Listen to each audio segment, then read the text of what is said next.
Iglesia, buenos días. Perdón que estoy predicando con la chaqueta puesta, pero es que está haciendo mucho frío. Sí, todos estamos apretados ahí. Bueno, Iglesia, entonces gracias a Dios que nos permiten esta mañana compartir su palabra. Hoy somos poquitos nuevamente, al parecer están todos viajando o algunos enfermos, otros con compromisos, pero los que estamos aquí vamos a aprender la palabra. Amén.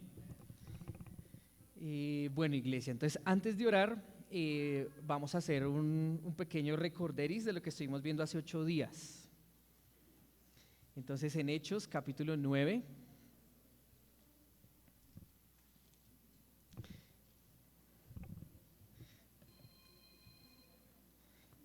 bueno, ¿alguien recuerda lo que hablábamos hace 8 días? ¿Qué veíamos hace 8 días en Hechos? Señor, de la Biblia hablamos hace 8 días. Bueno, hace 8 días veíamos como los primeros pasos del creyente. Sí, era más o menos en lo que yo titulaba de pronto esta enseñanza, los primeros pasos del creyente. Y veíamos a los primeros pasos de Pablo como creyente. Entonces, recordando un poquitico lo que veíamos hace 8 días, entonces veíamos que sí, veíamos el arrepentimiento, sí. ¿Cómo? Persecución, empezó la persecución, exactamente. Pablo empezó a predicar en el versículo 20. Decíamos que enseguida, que hablamos de que lo que sucedió en Pablo fue un efecto rápido. Tan pronto conoció el evangelio, creyó, enseguida fue su conversión y su entrega, sí, a Dios. Y hablamos de una explosión, ¿recuerdan? Hubo una explosión en el corazón de Pablo, en el interior de Pablo, que fue el evangelio, el poder de Dios en su corazón, que lo hizo entregarse inmediatamente de lleno y a la predicación del evangelio. Y bueno, veíamos que lo querían matar, ¿no? Lo empezaron a perseguir, entonces lo tuvieron que descender por una canasta, ¿cierto? Allí en Damasco, huyó, y cuando llegó a Jerusalén, él esperaba que todos lo recibieran, ¿cierto? ¿Y qué pasó? Lo rechazaron. Le tenían miedo de que pronto fuera como un creyente infiltrado o algo así, que quería meterse entre los creyentes para acabarlos.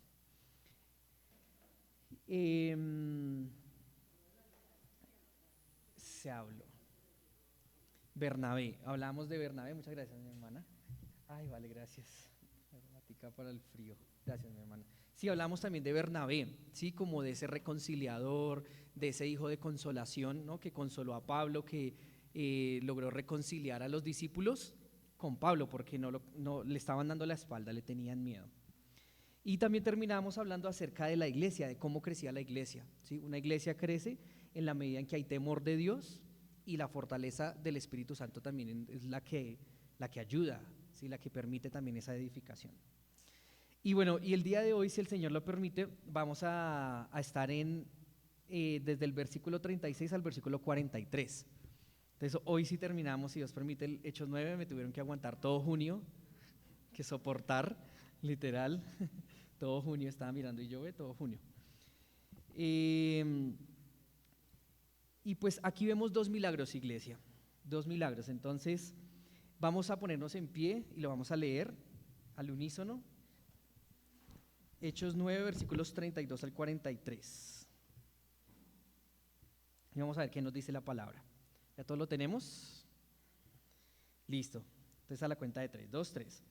Aconteció que Pedro, visitando a todos, vino también a los santos que habitaban en Lida, y halló allí a uno que se llamaba Eneas, que hacía 8 años que estaba en cama, pues era paralítico.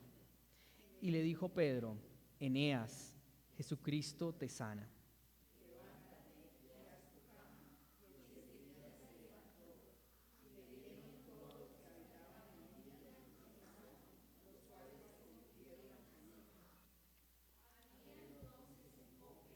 Una discípula llamada Tabita, que traducido quiere decir Dorcas.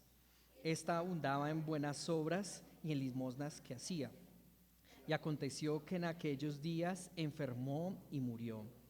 Después de lavada, la pusieron en una sala.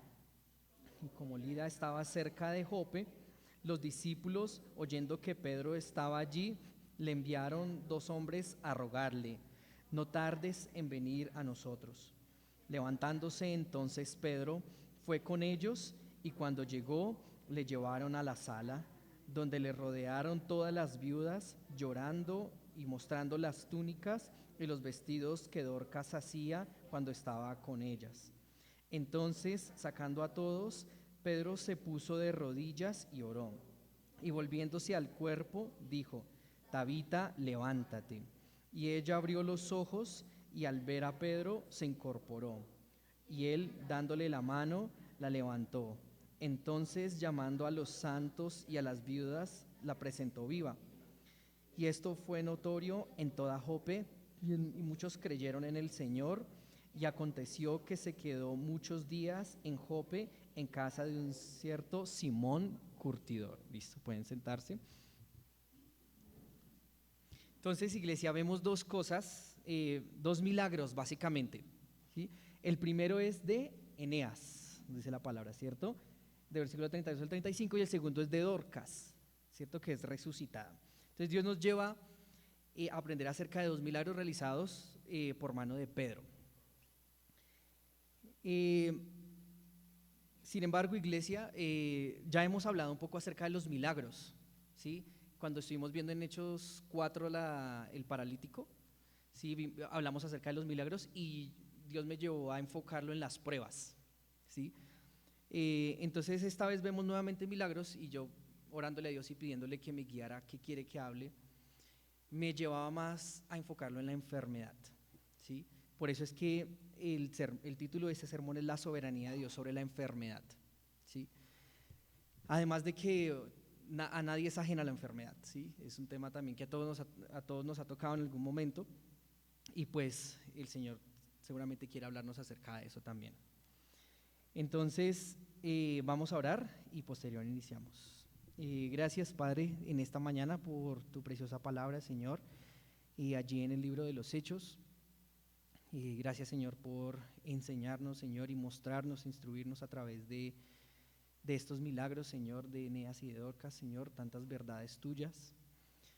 Y te pedimos, Señor, que nos hable, Señor, a nuestro corazón, que nos hable, Señor, y a nuestro espíritu, Señor, y nos alimente, Señor, con tu palabra. Y te pido, Señor, que me guíes para exponer solamente tu palabra, Señor, no mis ideas ni mis pensamientos, Señor, sino lo que tú dices, y que todos a una, Señor, crezcamos espiritualmente, Señor, y te demos la honra y la gloria, Padre. Te lo pedimos en Cristo Jesús. Amén. Bueno, iglesia, entonces vamos a ver los 2 pasajes paralelamente para no ir como redundando mucho. Entonces son 2 milagros, ¿cierto? Entonces el primero, ¿en dónde aconteció? Según el versículo 32, en Lida. Tenía mi mapita listo y no lo traje, a mí me gusta tener el mapa. Pero bueno, el primero es en Lida, que es más o menos 48 kilómetros noreste de Jerusalén. Y allí, ¿quién estaba?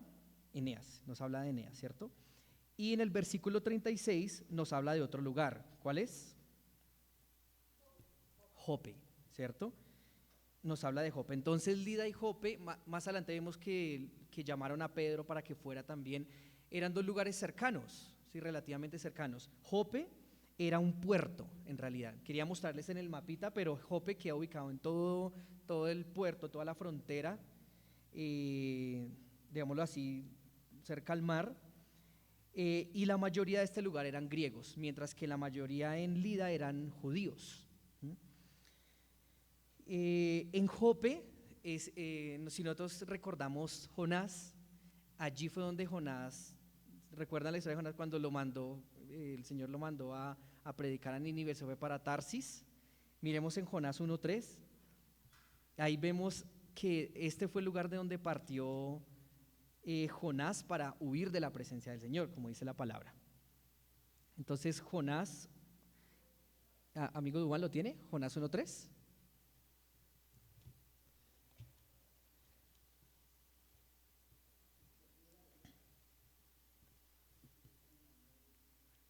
Está estrenando Biblia, sí, suenan las hojas pegaditas.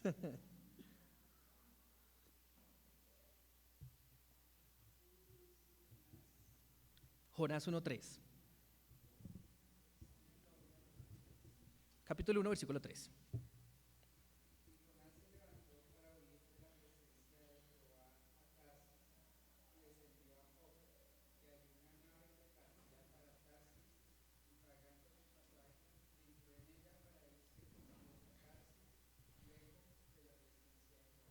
Bueno, listo. Entonces vemos que de dónde cogió el barco Jonás, de Jope, ¿sí? Entonces era un puerto muy importante en este tiempo allí en Israel. Listo, entonces nos habla también de dos personajes, ¿cierto? Dos lugares, dos personajes. El primero es Eneas. La palabra no nos dice específicamente si era un creyente, ¿sí?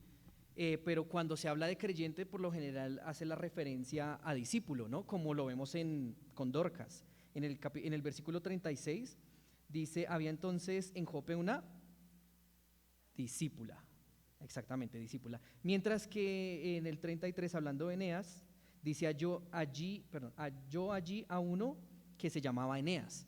Entonces, pues no, la Biblia no se especifica, aunque Pedro estaba visitando a los santos, dice en el versículo 33, pues no sabemos si era un creyente, pero pues no creo que fuera un creyente, la Biblia no lo menciona.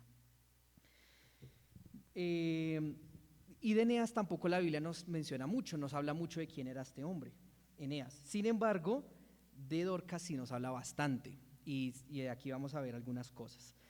Como les mencionaba, el sermón es la soberanía de Dios sobre la enfermedad, y vamos a ver temas acerca de la enfermedad, pero no quiero pasar por alto quién era Dorcas y que todos aprendamos de ella. Entonces, en el versículo 36 nos dice, había entonces en Jope una discípula llamada Tabita, que traducido quiere decir Dorcas. Dorcas quiere decir gacela. Eso es lo que significa la palabra, gacela. Y dice algo, que esta ¿qué? Abundaba en buenas obras y en limosnas que hacía. La palabra cuando dice abundaba es que estaba llena de obras, llena de buenas obras, y en limosnas habrá de beneficencia a los pobres, ¿sí? Entonces era una mujer con un corazón en los pobres, ¿sí? Con un corazón en los más marginados, ¿sí? En los más vulnerables en esta época, que eran las viudas. Versículo 37 nos dice que en aquellos días, ¿qué pasó? Enfermó y murió. Después de lavada la pusieron en una sala. Las mujeres por lo general se encargaban de preparar a las mismas mujeres previo al entierro, ¿sí? Entonces fue lavada, ¿no? Incluso recuerdan María, que cuando resucitó nuestro Señor Jesucristo, ella fue al sepulcro y dice que ella iba a colocar especias y demás en el cuerpo de Jesús. Entonces las mujeres pues tenían también como este rol históricamente de preparar a los muertos para el entierro. Versículo 38 dice, y como Lida estaba cerca de Jope, ¿sí? Los discípulos, oyendo que Pedro estaba allí, le enviaron 2 hombres a rogarle, no tardes en venir a nosotros. Entonces tenemos a tenemos a Lida, que queda más o menos como en un centro, como en el centro, y aquí, que es ya la costa, digamos la parte costera, estaba Jope, ¿sí? Más o menos los separaba históricamente viendo también 11 kilómetros, más o menos 4 horas de camino, ¿sí? Entonces era relativamente cerca. Entonces, como era tan cerca, por eso unos discípulos fueron hasta allá, hasta Jope, y le dijeron a Pedro que por favor viniera, pues porque había enfermado y había muerto Dorcas. Y les dice, por favor, no tardes en venir. Cuando dice no tardes en venir es porque por lo general los cuerpos eran enterrados antes de la puesta del sol, o sea, hasta las 6 de la tarde. Entonces, ya después de puesta el sol, pensaban ellos, ya no hay nada que hacer. Entonces le dice, por favor, vengan antes para hacer un milagro, ¿no? con esta mujer. Versículo 39 dice, levantándose entonces Pedro fue con ellos, y cuando llegó le llevaron a la sala, donde le rodearon todas las viudas, llorando y mostrando las túnicas y los vestidos que Dorcas hacía cuando estaba con ellas. Entonces la estaban velando, y dice aquí que las viudas, ¿cierto? Le rodearon todas las viudas. Las viudas, como hemos aprendido, iglesia, eran como ese sector más marginado, más pobre, ¿sí? Más vulnerable de la sociedad, porque pues la mujer depende del sustento del hombre. Entonces, si moría el hombre, quedaban viudas, pues de donde ellas sacaban pues para su sustento. Entonces, digamos, ahí la iglesia tenía un rol muy importante, que era como ayudar a esos sectores, como esa función como más social. Y aquí nos dice que las mujeres estaban llorando, mostrando las túnicas, quizás puestas las tenían, las túnicas y los vestidos que hacía Dorcas. Ahora aquí la Biblia, túnicas y vestidos como que no es muy claro, ¿no? ¿A qué se refiere? En el original habla de prendas interiores y de prendas exteriores, ¿sí? Era lo que hacía esta mujer, Dorcas, y todas llorando esa mujer, esa buena creyente. Ahora Dorcas, como les dije, nos deja a nosotros un legado como cristianos, ¿sí? Nos deja un legado de un modelo de cristiano, ¿sí?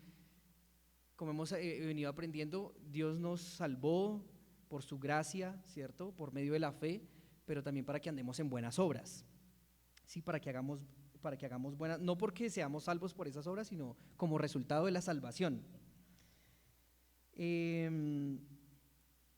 Santiago capítulo 1, versículo 27.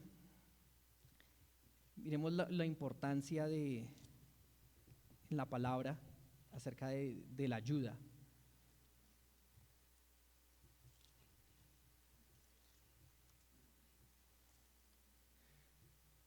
Santiago 1:27. Nos dice así: la religión pura y sin mácula delante de Dios el Padre es esta: visitar a los huérfanos y a las viudas en sus tribulaciones y guardarse sin mancha del mundo. Entonces a veces uno dice ser buen cristiano es leer la Biblia, es orar, es enseñar, es servir, es discipular, y sí, tiene toda la razón, sí lo es, pero hay un componente adicional y es esa ayuda a los demás, ¿sí? Es como ese ministerio social a las personas que están en situaciones difíciles, ¿sí? O sea, de hecho esa era una de las formas que también el evangelio se propagaba y hoy en día también se propaga de esa manera, ¿no? Como siendo bondadosos, siendo misericordiosos, ¿sí? Ayudando a las personas que son vulnerables. Y esto era lo que hacía Dorcas, y es el modelo cristiano que nos deja Dorcas a nosotros. O sea, ¿qué hacía Dorcas? No era la gran cosa, hacía prendas. Hacía unas prendas interiores, exteriores, seguramente con sus manos las cosía, las hacía, pero eso era de gran bendición para la iglesia. Tal vez un medio con el cual también ella predicaba el evangelio, ¿sí? Y eso me hacía pensar en qué cosas, qué talentos Dios nos ha dado. Que Dios nos da dones que son sobrenaturales por el Espíritu Santo, pero Dios también nos da talentos que son cosas que somos habilidosos para hacer, pero que Dios puede utilizar esas cosas habilidosas que a veces nosotros pasamos por desapercibido para la expansión de su evangelio, ¿sí? Entonces, ese es el legado que nos deja a nosotros Dorcas, ¿no? Pensar en este tipo de cosas pensemos en ese tipo de cosas que son talentos que podemos utilizar a los pies del Señor para expandir el evangelio. Ahora, las buenas obras, iglesia, esas buenas obras también son evidencia de la gracia de Dios, ¿sí? Esas buenas obras, ese buen actuar, esa misericordia, ese ayudar a los demás es una evidencia de la obra de Dios, de la gracia de Dios. En 2 Corintios 9:8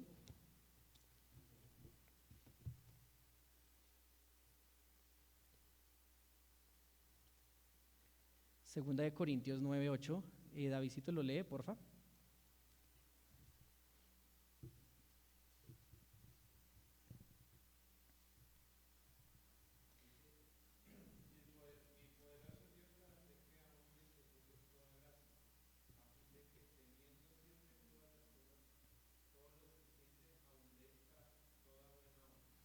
Abundéis para toda buena obra. Dice llenos de gracia. Y ya estudiamos Corintios, este capítulo que hablaba acerca de la ofrenda, ¿recuerdan? Que había la iglesia en Jerusalén era pobre y que los corintios y los de Macedonia dieron mucho más de lo que tenían. Y eso es un resultado de la gracia de Dios, ¿sí? Cuando yo doy, estoy reflejando la gracia de Dios, ¿sí? Es evidencia de que Dios está trabajando en mi vida. Y Dios se agrada también de estas buenas obras. Hebreos 13:16. Si John Anthony lo puede leer, por favor. Hebreos 13:16. Y Willy me ayuda con Gálatas 6:9-10.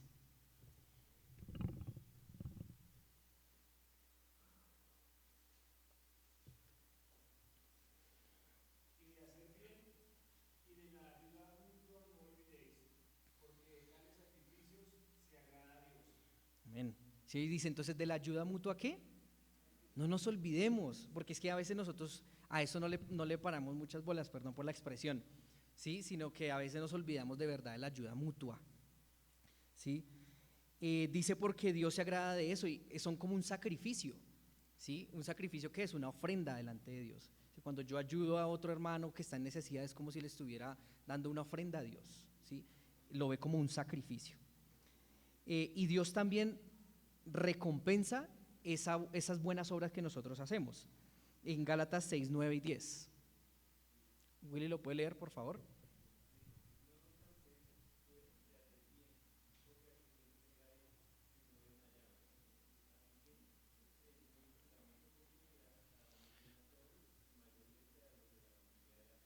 Amén, exactamente. Entonces dice, no nos cansemos de hacer el bien, ¿sí? Porque a su tiempo segaremos, ¿sí? Recogeremos los frutos del bien que hacemos a los demás. Ahora, yo no estoy diciendo que si usted va a ayudarle a un hermano con tanta plata, Dios le va a multiplicar, que eso es lo que usted está recogiendo, ¿no? Sería malinterpretar la palabra, pero sí habla de recoger de alguna forma, segar de alguna manera, ya sea aquí en la tierra o en la eternidad seguramente, ¿no? Que todos vamos a poner también nuestras obras delante de Dios y pasarán por fuego y serán más puras o se quemarán. Entonces está pensar eso, que el Señor también recompensa esa bondad hacia los hermanos. Listo, entonces quería hacer ese paréntesis rápidamente, iglesia, acerca del legado que nos deja Dorcas en nuestra vida. Y como les mencionaba, iglesia, bueno, vamos a continuar leyendo. Algo pasó en estas dos personas, tanto en Eneas como en Dorcas, enfermaron, ¿sí?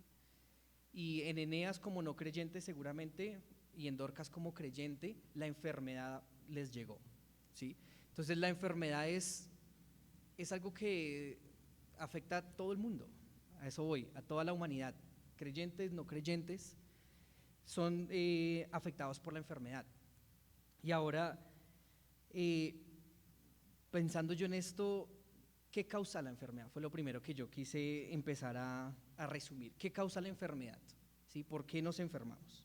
Entonces hay varias razones, por lo menos voy a exponer 3 razones por las cuales hay enfermedad. Lo primero es por el pecado original, ¿sí?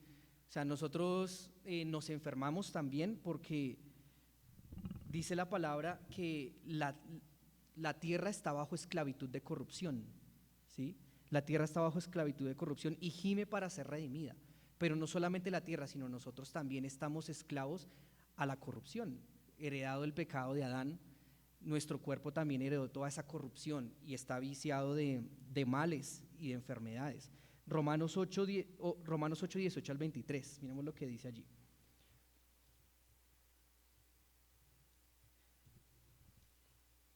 Romanos 8.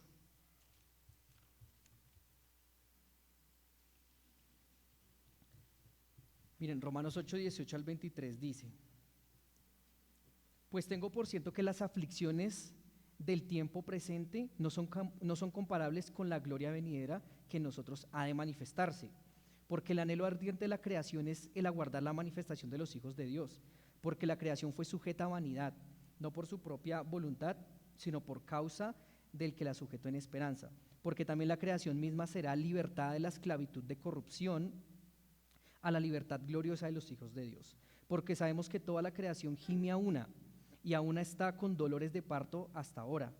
Y no solo ella, sino que también nosotros mismos, que tenemos las primicias del Espíritu, nosotros también gemimos adentro de nosotros mismos, esperando la adopción, la redención de nuestro cuerpo, ¿sí?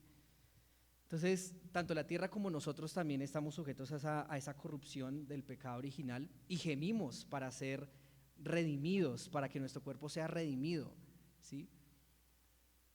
Y yo creo que en esos momentos de enfermedad y dificultad lo primero que queremos es eso, ¿no? Que el Señor venga, que el Señor vuelva, porque ya no me aguanto esto, no me aguanto este dolor, etc. Y gemimos para ser redimidos, porque Pablo dice que el cuerpo exterior, ¿qué pasa? Se va desgastando, se va desgastando, se va desgastando, va llegando enfermedades, mientras que el interior se va renovando cada día, ¿cierto? Así debería ser. Entonces, esa es una de las razones, número 1. Número 2, Satanás. Satanás también puede causar enfermedad, aunque esto está un poco más enfocado a los creyentes. Por ejemplo, recordemos a Job. Job capítulo 2, versículos 5 y 7, antes de Salmos.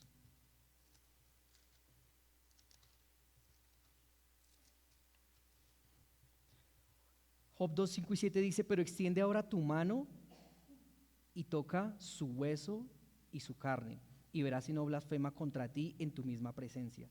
Y Jehová dijo a Satanás: he aquí, él está en tu mano, mas guarda su vida. Entonces salió Satanás de la presencia de Jehová e hirió a Job con una sarna maligna desde la planta del pie hasta la coronilla de la cabeza. Entonces, un hombre que la Biblia describe como perfecto, recto y temeroso. ¿Sí? Dorcas, una mujer con un excelente testimonio y un corazón hacia los pobres, a los más vulnerables. O sea, personas que uno diría delante de Dios buenas, y Dios permite la enfermedad. ¿Sí? Ahora, ¿quién está conversando acá? Satanás y Dios. O sea, después de todo, Dios está ahí, está por encima. Necesita Satanás el permiso de Dios para que toque a sus hijos, a los creyentes. ¿Sí? Y lo hirió con una sarna, dice ahí, una enfermedad dura. Ahora, esto me hacía pensar en cuando en medio de la pandemia del COVID, que muchos citaban el Salmo 91, si no estoy mal, que dice: ninguna pestilencia me tocará, y declaro este versículo en mi vida, y yo soy sano en Jesús, y a mí no me va a pasar nada. Y pues muy bonita es la confianza en que uno debe tener en el Señor, pero el Señor también permite que usted se enferme, ¿sí? Y está bajo su soberanía, ¿sí? Está bajo su voluntad, ¿sí? O recordemos allí en Lucas 22, 31 al 34, vamos a leerlos todos por tiempo. Lucas 22, 31.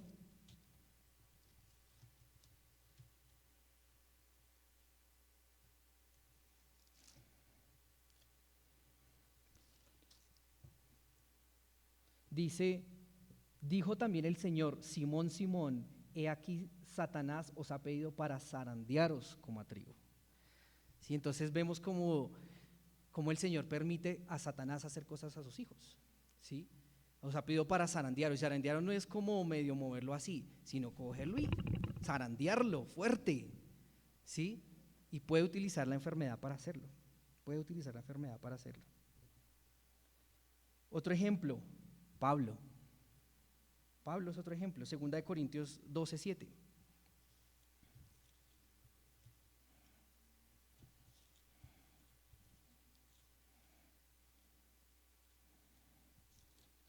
Dice así: y para que la grandeza de las revelaciones no me exaltase desmedidamente, me fue dado un aguijón en mi carne, un mensajero de Satanás, ¿sí? Para que me abofetee. Un mensajero de Satanás para que me abofetee.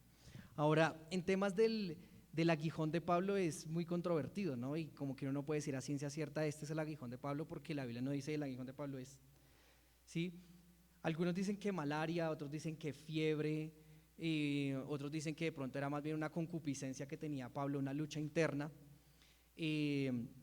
o también una enfermedad de los ojos, ¿sí? Una enfermedad de los ojos, que de esa tenemos de hecho un poco más, como más sustento, ¿no?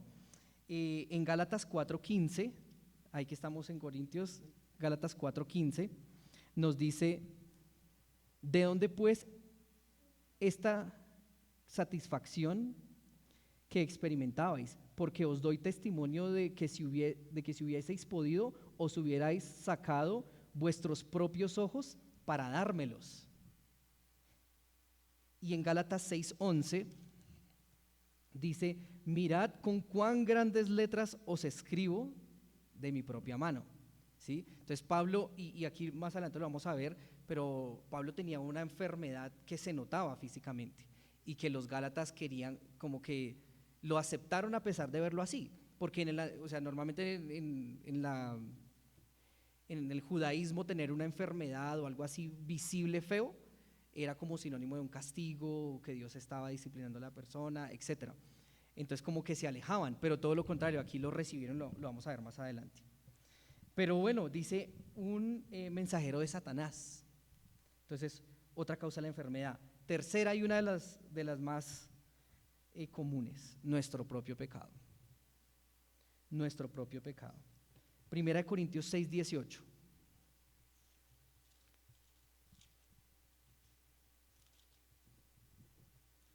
Primera de Corintios 6:18 dice: huid de la fornicación.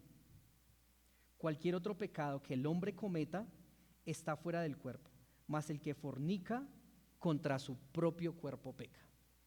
¿Sí? Y la fornicación, iglesia, es un pecado, la Biblia lo dice, es un pecado, pero trae consigo muchas enfermedades. ¿Sí? Y cuando habla aquí de fornicación, no solamente es a tener una relación sexual antes del matrimonio simplemente, sino un tipo de aberración, un tipo de desorden o libertinaje sexual. Nosotros, ¿de dónde viene el SIDA? ¿De dónde viene la sífilis? ¿De dónde viene esa enfermedad de transmisión sexual? Por aberraciones del hombre, por juntarse y tener relaciones con animales. ¿Sí? Y muchas enfermedades de transmisión sexual, etcétera, enfermedades graves que causan la muerte, provienen precisamente por eso, por ese libertinaje sexual, porque uno está pecando contra su propio cuerpo, ¿sí? Está autodestruyéndose. Pero usted dice, no, yo no fornico, yo no hago nada de esto.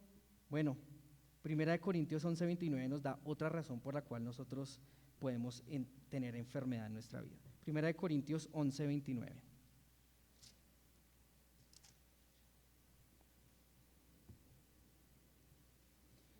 La cena, nos habla de la cena del Señor.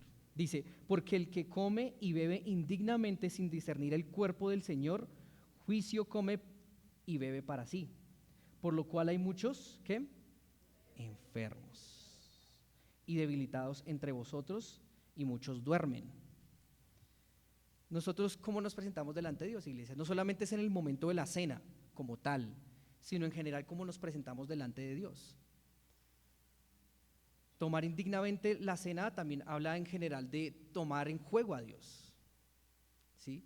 Entonces yo me presento delante de Dios, pero en mi vida hay engaño, en mi vida hay rencor, en mi vida hay falta de perdón, en mi vida hay amargura. Eso puede causar una enfermedad, ¿sí?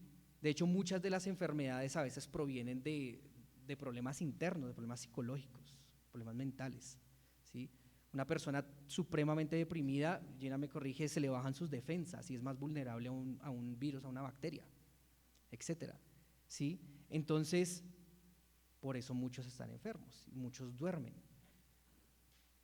Entonces es como ese enfrentarnos a cómo está nuestra vida y si puede ser por nuestro pecado que estamos enfermos, ¿sí? No necesariamente, porque le digo hay varias razones, pero sí puede ser una de las razones. Entonces, esas son algunas de las causas de las enfermedades, 3, pero hay más propósitos en las enfermedades. Vimos las causas, quiero que veamos los propósitos y ahí tengo aquí escritos 6 propósitos por los, pues digamos, de la enfermedad, 6 propósitos de la enfermedad. Pero antes de eso quiero que miremos 2 Timoteo 4:20, antes de entrar en detalle, 2 Timoteo 4:20.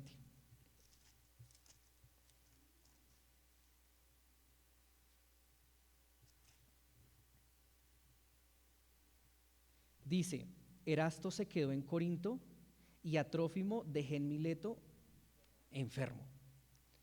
¿Cómo? ¿Cómo así? El apóstol Pablo, que tenía poderes sobrenaturales para sanar, para resucitar, deja a un siervo enfermo. Entonces uno se empieza a cuestionar si es que Dios siempre quiere milagrosamente sanarnos, o si más bien Dios quiere que permanezcamos en esa enfermedad por algún propósito, ¿sí? Miren, en Timoteo pasó exactamente lo mismo. En 1 Timoteo 5:23, ahí atrásito, 1 Timoteo 5:23, Pablo diciéndole a Timoteo, ya no bebas agua, sino usa un poco de vino por causa de tu estómago y de tus frecuentes enfermedades. Yo creo que Timoteo quedó decepcionado de Pablo. ¿Cómo así? Pablo no me va a sanar, ¿cómo así que me manda a tomar? Dice que tome vino, yo siendo tu discípulo y tú siendo el apóstol Pablo. ¿Sí? Ahora aquí no le está diciendo que se vuelva un borracho, ¿no? O sea, el agua en este tiempo no era potable como hoy en día, entonces tenía incluso más bacterias. Entonces le dice, tome más bien vino. Pero al punto que voy es que Dios no siempre quiere, iglesia, que nosotros seamos sanos de nuestra enfermedad, por algún propósito. ¿Sí? A veces, y uno no conoce ese propósito, tiene que pedirle a Dios, de hecho, que le muestre ese propósito. Pero no podemos coger a un Dios a mandarlo, ¿no? No, me tienes que sanar porque si tú sanaste a la mujer que tenía flujos, que tú sanaste al ciego, que tú sanaste a… ¿Sí me voy a entender? O sea, ¿quiénes somos nosotros para mandarle a Dios y decirle sáneme de lo que estoy pasando? ¿Sí? Aquí si Pablo no lo permitió y Dios no lo permitió fue porque tenía un propósito, y de eso quiero que veamos, iglesia. Tenía aquí también otro ejemplo de Eliseo, ¿no? Dice que pidió la doble porción del Espíritu y murió enfermo también. Primer propósito de la enfermedad, iglesia, para evidenciar el poder de Dios. Evidenciar el poder de Dios. ¿Recuerdan el ciego?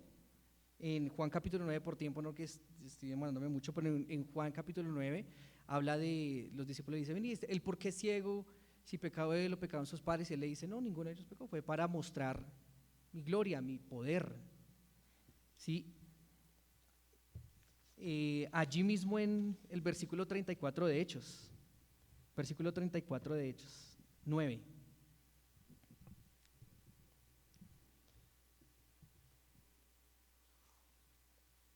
Y le dijo Pedro, Eneas, Jesucristo te sana, levántate y haz tu cama. Y enseguida se levantó. ¿Quién ha hecho eso alguna vez en la historia? Solamente Cristo y sus discípulos, nadie más. Porque Dios quiere mostrar su poder al mundo. Versículo 40 ahí mismo de Hechos. Entonces, sacando a todos, Pedro se puso de rodillas y oró. Y volviéndose al cuerpo dijo, Tabita, levántate. Y ella abrió los ojos, y al ver a Pedro se incorporó, y él dándole la mano la levantó. Entonces, llamando a los santos y a las viudas, la presentó viva. También el poder de Dios desplegado aquí. Jamás alguien ha hecho eso en la historia, resucitar a un muerto. Por ahí a veces salen noticias de que en el velorio por ahí que movió un brazo o algo así. Sí, pero eso será lo máximo que habrá acontecido, pero levantar a alguien de la muerte solamente Dios lo puede hacer. Entonces, primero para mostrar su poder, pero el segundo propósito, iglesia, es porque Dios quiere que nosotros seamos como creyentes más productivos en su obra, para que seamos más productivos en su obra. En Juan capítulo 15, versículos 1 y 2, conocemos esta narración de la vid y los pámpanos, Juan 15.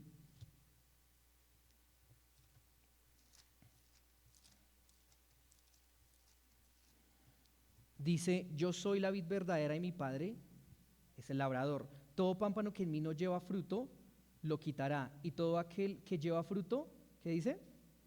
Lo limpiará para que lleve más fruto. El original, ¿saben, iglesia? Cuando dice que limpiará el pámpano, ¿sabe a qué hace referencia? A podar. A podar. Entonces quizás Dios está podando ciertas cositas de nuestra vida, ¿cierto? Y lo hace a través de quizás de una enfermedad.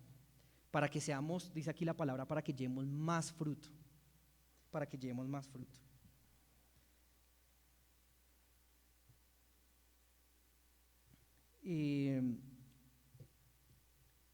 Gálatas capítulo 4, versículo 13. Ya hemos visto acerca de Gálatas 4, 13.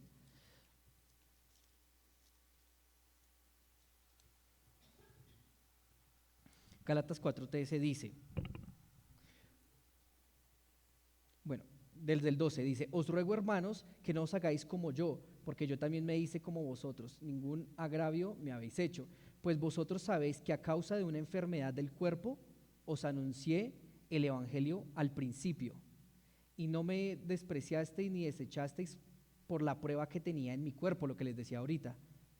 Antes bien me recibisteis como a un ángel de Dios, como a Cristo Jesús. Entonces lo que les decía, Pablo tenía como una afectación físicamente en su cuerpo que lo hacía ver como que no se querían acercar a él o de pronto rechazarlo, pero ellos lo recibieron. Pero miren que esa enfermedad se le dio ¿para qué? Según el versículo 13, A causa de una enfermedad del cuerpo os anuncié el evangelio. ¿Sí? Entonces es tremendo como Dios obra. Le permitió esa enfermedad para que Pablo fuese más productivo en la obra, para que compartiese el evangelio. Tercera razón, iglesia, para acercar familias e iglesias. Segunda de Corintios 11:29.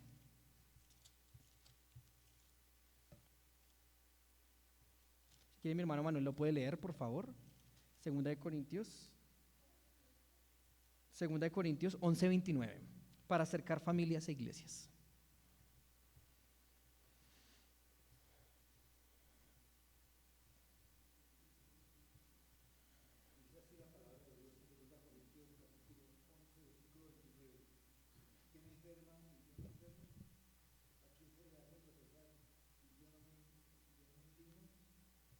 Entonces Pablo dice, ¿quién enferma y yo no me enfermo también? Si un hermano de la congregación se enferma, Pablo está diciendo, yo también me enfermo junto con él. Si un hermano de la congregación está contento y gozoso, yo también me gozo con él. Entonces, en la medida en que se permiten enfermedades en ciertos hermanos en la iglesia, es para que nosotros también sintamos ese mismo dolor y enfermemos junto con el hermano. ¿Y eso qué trae en últimas, iglesia? Unión. Tanto en la iglesia como en las familias, ¿no? Cuando hay algún familiar enfermo, todos están ahí pendientes, digamos la abuelita, ¿no? O el abuelito que se enfermó. Entonces todos se unen, no, vamos a comprar esto, vamos a hacer esto, vamos a hacer lo que sea para que se sane, para que esté bien. Entonces uno no lo ve de esa forma, ¿no? Pero a veces Dios incluso en la iglesia trae esa enfermedad para que nos unamos más como iglesia, ¿sí? A veces un hermano enferma y enfermó, no enfermó, no sé, ay sí, verdad que hace 15 días había tenido, ¿sí me voy a entender? Entonces eso nos falta a nosotros mucho como Iglesia La Serena, de hecho, que a veces de verdad nos olvidamos y no nos preocupamos como deberíamos de hermanos enfermos, y eso nos va a ayudar a unirnos muchísimo más como iglesia. Razón número 4 de la enfermedad, iglesia, para dar a conocer a Cristo. Versículo 35 del capítulo 9 de Hechos.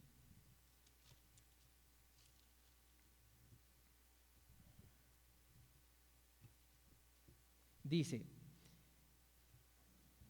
y le vieron, hablando de Eneas, y le vieron todos los que habitaban en Lida y en Sarón, los cuales se convirtieron al Señor.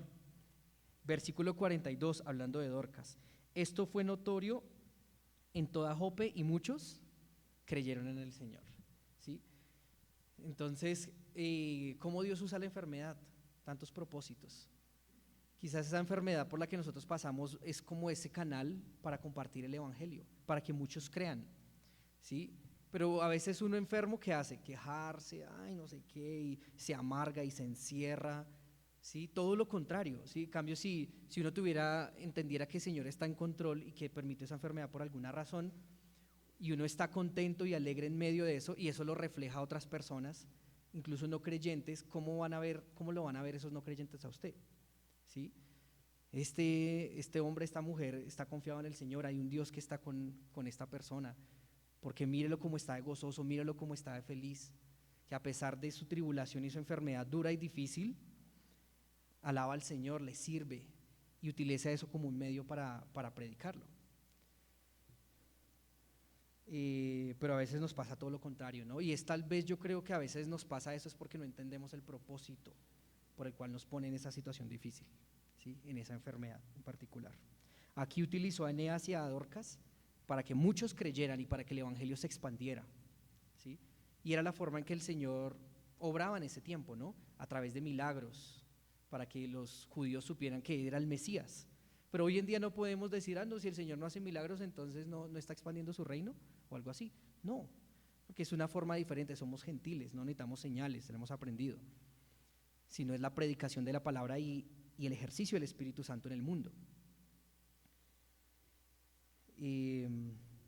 Pero ¿cómo vemos nosotros la enfermedad de iglesia? Quinta razón para experimentar la gracia de Dios. Segunda de Corintios 12. Segunda de Corintios 12, 7 al 9. Dice, perdón, estoy en primera. Segunda de Corintios 12, cita el 9, dice: y para que la grandeza de las revelaciones no me exaltase desmedidamente, me fue dado un aguijón en mi carne, un mensajero de Satanás que me abofetee para que no me enaltezca sobremanera. Respecto a lo cual 3 veces he rogado al Señor que lo quite de mí, y me ha dicho: bástate mi gracia, que mi poder se perfecciona en la vida. Bástate mi gracia. El creyente en medio de la enfermedad experimenta la gracia de Dios.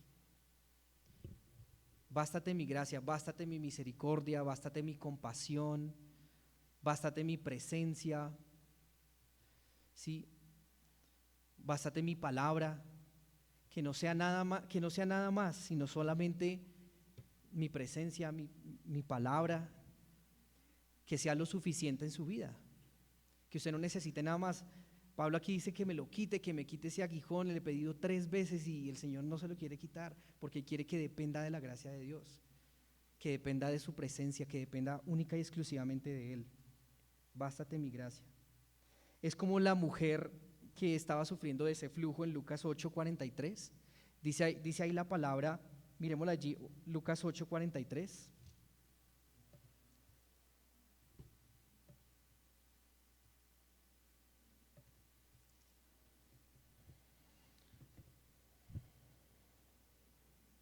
Dice: pero una mujer que padecía de flujo de sangre desde hacía 12 años y que había gastado ¿qué?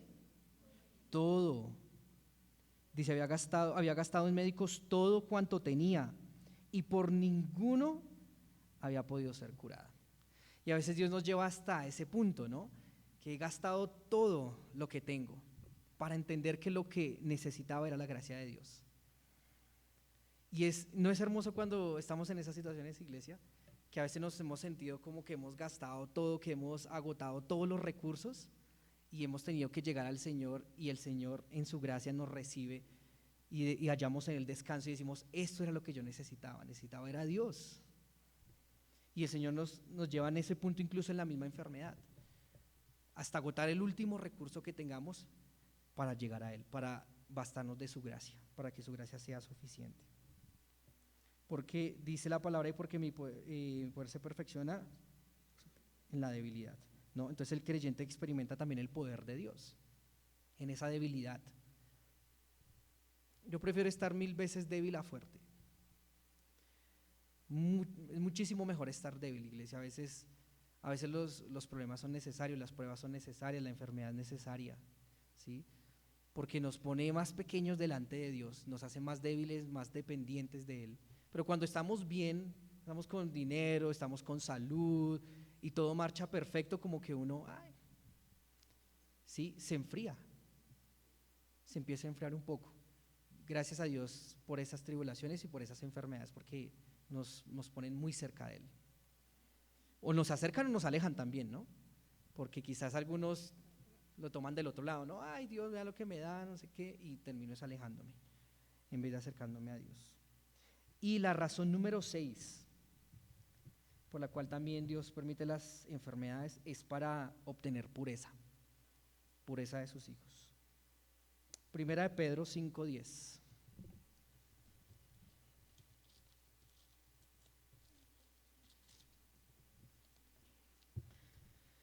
Primera de Pedro 5:10 dice: mas el Dios de toda gracia, que nos llamó a su gloria eterna en Jesucristo, después que hayáis padecido un poco de tiempo, Él mismo os perfeccione, afirme, fortalezca y establezca. Después de haber pasado un poco de tribulación, ¿no? Como creyentes siguiendo a Cristo y tras del hecho con enfermedades, ¿sí? Pero después de pasar ese poco tiempo, dice la palabra que nos perfecciona, nos afirma, nos fortalece y nos establece. ¿Es de bendición o no la enfermedad en ese orden de ideas? Es de bendición, iglesia, es de bendición. Si estamos pegados de Dios, ¿no? Si no, pues nos va a alejar. Job, capítulo 2, Job siempre es el ejemplo, ¿no? Mayor de paciencia en la enfermedad, en la tribulación. Job capítulo 2, versículo 4.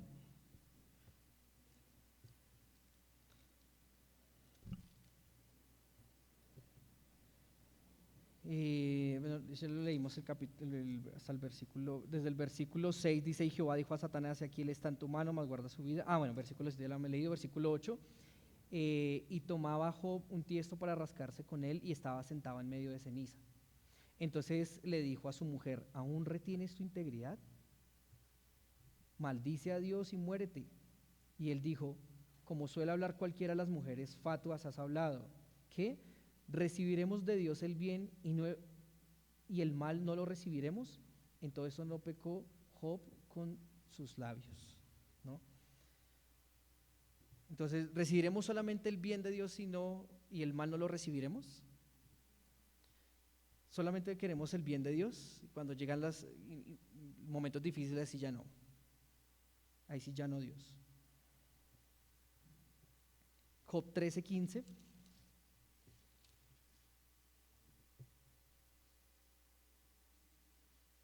Y he aquí, aunque él me matare, en él esperaré. Tremendo, ¿no? Como hablaba Job, aún así me matare, en él esperaré.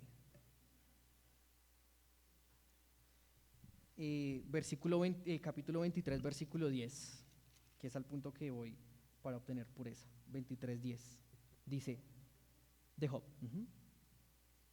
dice, mas él conoce mi camino, me probará y saldré como oro. Saldré como oro, iglesia.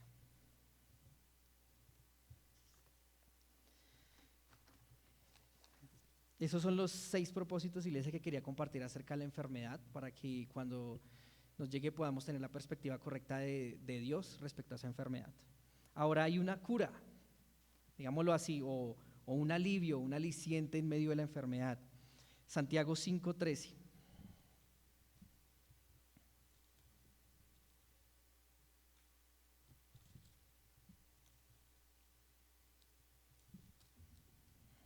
Santiago 5:13 dice, ¿está alguno entre vosotros afligido?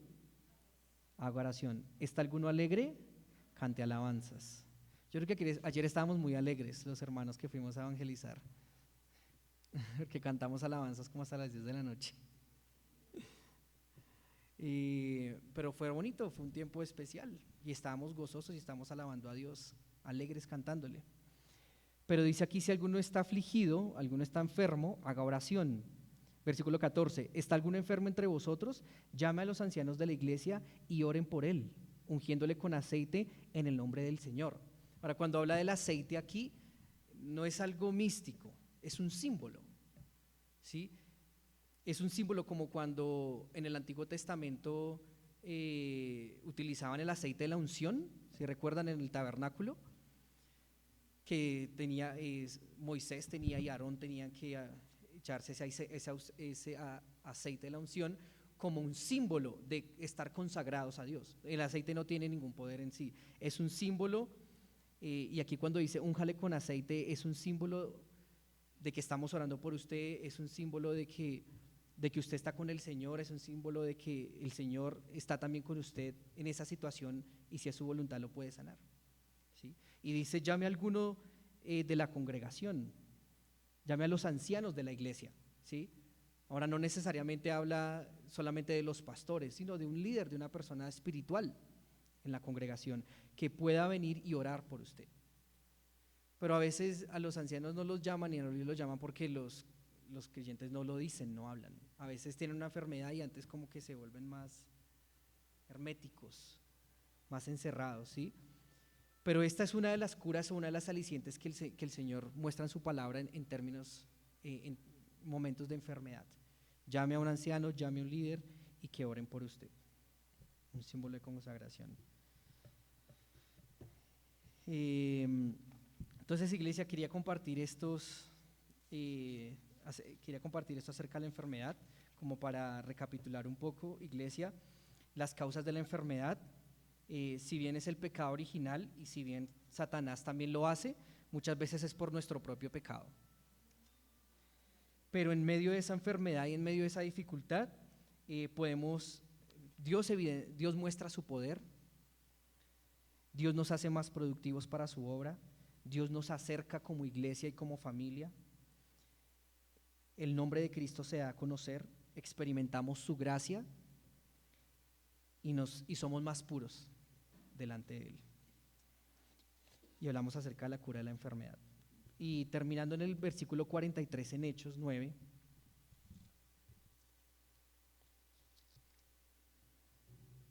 dice: y aconteció que se quedó muchos días en Jope, en casa de un cierto Simón curtidor. ¿Sí?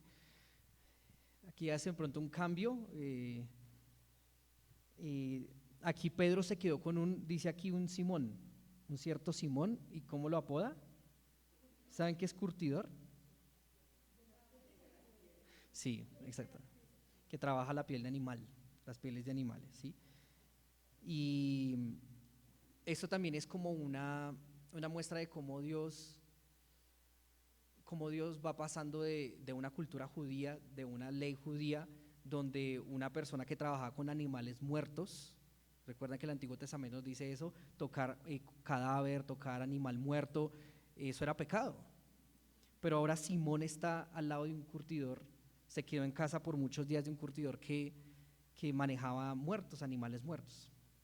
Además que olía, ¿cómo huelen? ¿Se han pasado alguna vez por un lugar de esos? Donde trabajan piel, huele fétido, es hediondo, ¿sí?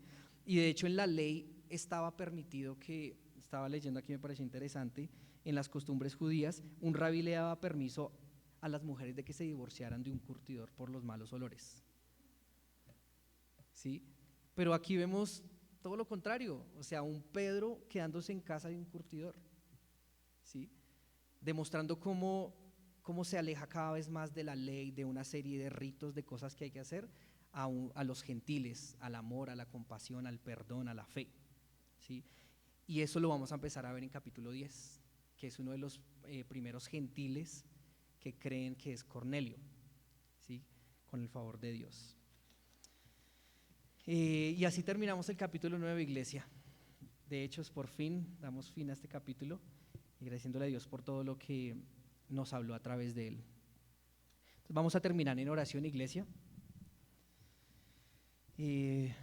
Gracias, Señor, por tu preciosa palabra. Gracias, Señor, por hablarnos, Señor, por siempre tener una respuesta, Padre, a todos nuestros males, Señor, a todas nuestras dudas, a toda nuestra incredulidad también muchas veces. Gracias por ser ese Dios fiel, ese Dios bueno, ese Dios misericordioso, ese Dios lleno de gracia para con nosotros. Ayúdanos, Padre, en esta mañana te pedimos a confiar en ti en todas las situaciones que pasamos. Hoy tú nos hablabas, Señor, acerca de la enfermedad. Nos recordabas, Señor, tantos propósitos que tienes para con nosotros, Señor, que los despliegas a través de momentos difíciles como la enfermedad, que nos purifica, Señor, nos permites conocerte más, nos permites experimentar tu gracia, tu poder, que nos permites servirte, que nos permites compartir tu nombre. Y gracias, Señor, porque la gracia siempre está en medio de todo, Señor, tu gracia y tu misericordia. Y también oro, Señor, para que si de pronto estamos cometiendo algún pecado, Señor, y eso está causando enfermedad, Señor, perdónanos, Señor. Restáuranos, Señor, y ayúdanos a cambiar. Y ayúdanos a entender el propósito, Señor, por el cual pasamos tribulación, pasamos enfermedad en particular, pero sobre todo ayúdanos a alinearnos, Señor, a tu plan en medio de esa enfermedad, Dios. Y a contar con la iglesia, Señor, y para orar los unos por los otros en tiempos de dificultad.